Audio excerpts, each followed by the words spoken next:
In '67, it was a quiet community with a very nice community with a place where you didn't have to lock your doors. And it was pretty much typical small town America. Nice quiet community in northern Illinois.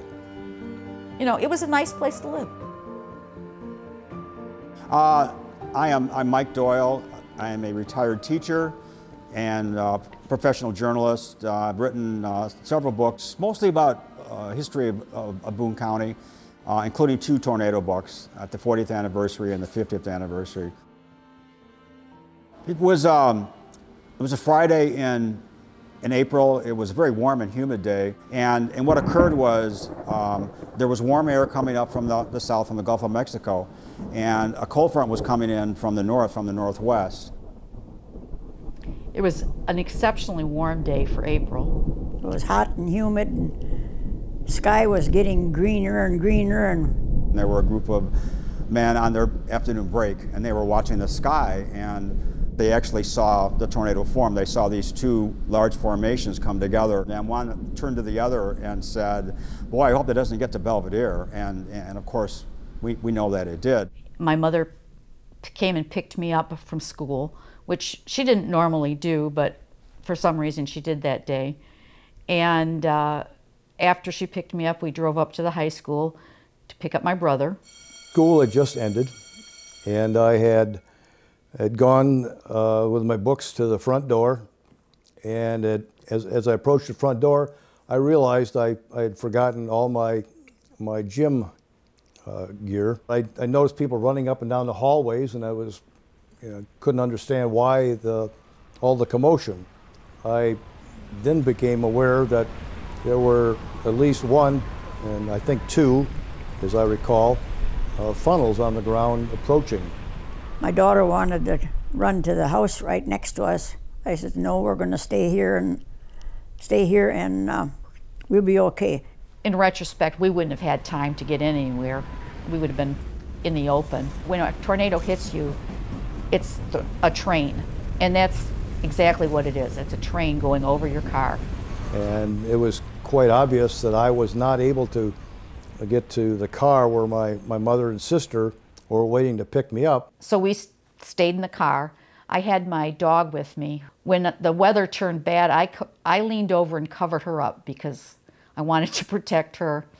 And my mother leaned over my body to protect me. And I got on my hands on top of Jackie's head, because if what came in that window would have gone right into her head. Both my hands, I put my hands over her head like this, and I still got scar marks from when it went into my hands.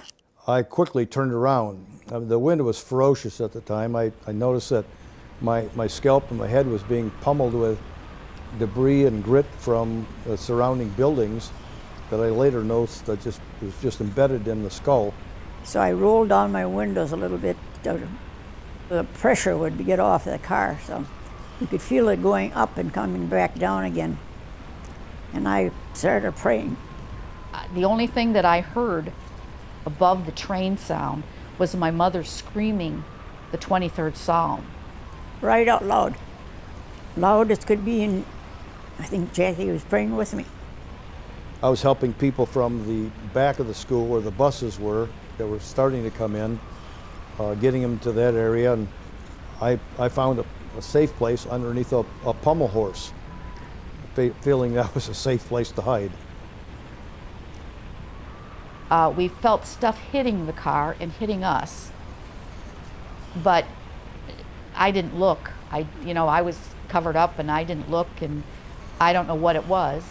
And then it stopped. And it was a very sudden stop, and it was eerily quiet. Clocks stopped at Belvedere High School at 3:49 p.m. So we have a pretty good idea when that tornado hit. The tornado warning that was issued by the National Weather Service came at 4:03 p.m.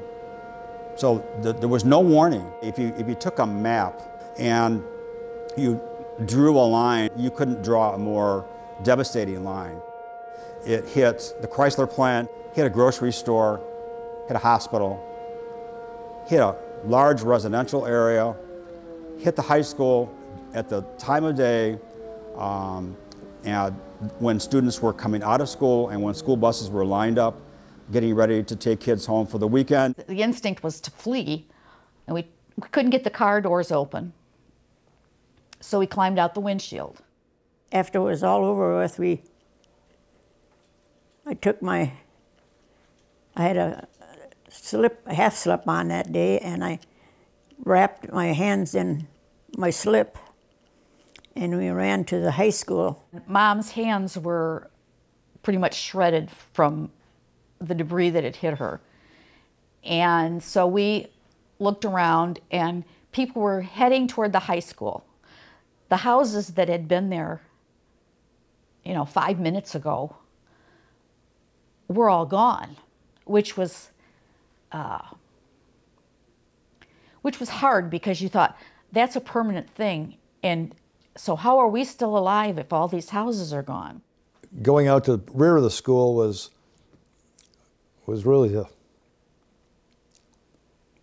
most difficult thing, because we saw the buses that had been caught unaware of the problem and had rolled and rolled and rolled and rolled.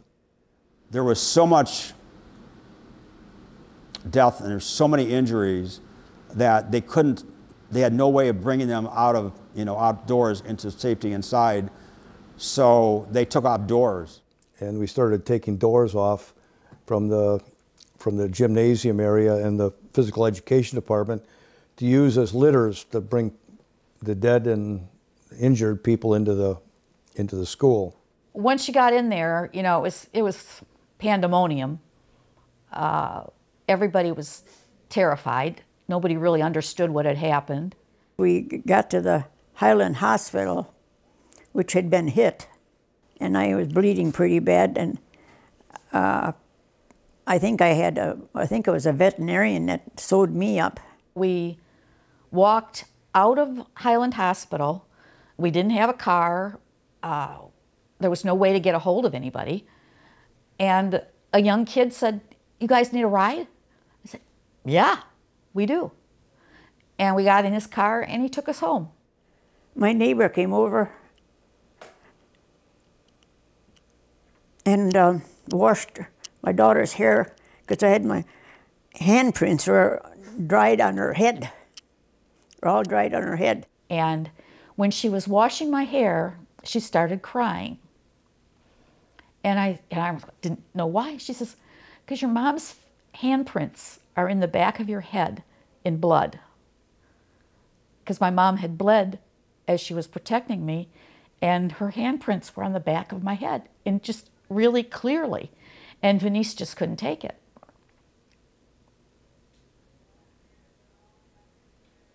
That's about my recollection. I don't remember getting home. I remember being home. I don't know how I got there. I didn't realize it until just recently that we never talked about what had happened. I don't think we ever talked about it, or talked very little about it. That's the way it was back then. You just get up and go to work and do what you're supposed to do, and we weren't babied. 24 people lost their lives that day. 17 of them were school-age children. They never addressed it. Nobody ever said, we all knew, but there was never any, counselors or anything like that. It was, you saw the empty seat, you knew what had happened, and you moved on. My daughter always sends me some little memento every year to remind me.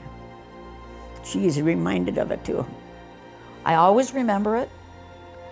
I usually take my mother flowers on the 21st because she saved me.